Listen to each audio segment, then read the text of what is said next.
سیدہ خدیجہ الکبریٰ رضی اللہ تعالی عنہا اور پیارے نبی کریم صلی اللہ علیہ وآلہ وسلم کا جو ازدواجی تعلق ہے، اس میں سارے معاشرے کے لیے بڑا ہی اعلیٰ نمونہ موجود ہے اور پیغام ہے کہ خواتین کو چاہیے اپنے شوہروں کی خدمت خود کیا کریں۔ جب مکہ المکرمہ کی سردار عورت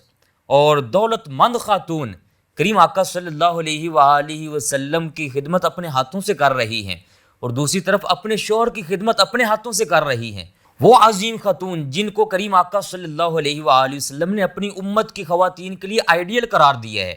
تو ان خواتین کو بھی چاہیے، ہماری پیاری بہنوں کو چاہیے، اسلامی جو ہماری خواتین ہیں ان کو چاہیے کہ آئیڈیل بنائیں پیارے نبی کریم صلی اللہ علیہ وآلہ وسلم کی پیاری زوجہ حضرت خدیجہ الکبریٰ رضی اللہ تعالیٰ عنہا کو اپنے شوہر کے کام خود کیا کریں۔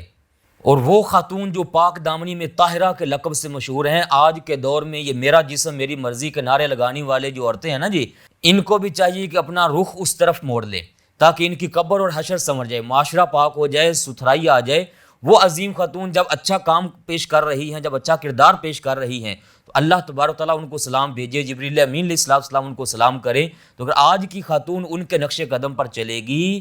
تو اللہ تبارک و تعالیٰ ان پر بھی اپنی رحمتوں کے سائے فرما دے گا، گھر کی پریشانیاں ختم ہو جائیں گی، معاشرہ سنور جائے گا۔ جب گھر سنورے گا، ٹینشن ختم ہوگی، گھر کے سارے افراد خوشی میں آئیں گے، جب افراد خوشی میں آ جائیں گے تو معاشرہ آہستہ آہستہ سنورنا شروع ہو جائے گا۔ تو اپنے گھر اور معاشرے کو سنوارنے کا طریقہ اور ذریعہ وہ آج کے سبق میں سیدہ خدیجہ الکبریٰ رضی اللہ تعالی عنہا کے نقش قدم پر چلنا ہے۔